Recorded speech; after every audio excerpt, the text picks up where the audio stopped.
Hurmatli yurtdoshlar, yangi 21 mart Navro'z ayyomi bilan barchangizni El-yurt umidi stipendiyatlari nomidan muborakbod etamiz. Bu ajoyib kun nafaqat yangi yilning boshlanishi, balki tabiatning uyg'onishi ham hisoblanadi. Mana shu kunda barchangizga baxt, saodat, omad va sog'lik tilab qolamiz. Barchangizga Navro'z ayyomi muborak bo'lsin.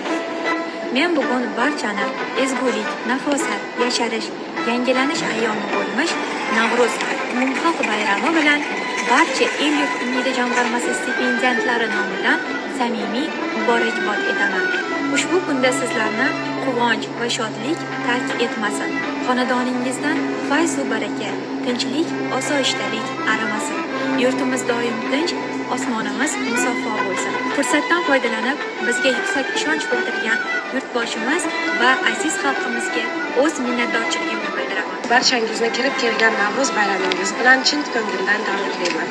Men sizlarga oilangizga baxt, saodat, tinchlik, osmonimiz musaffo bo'lishini tilab qolaman.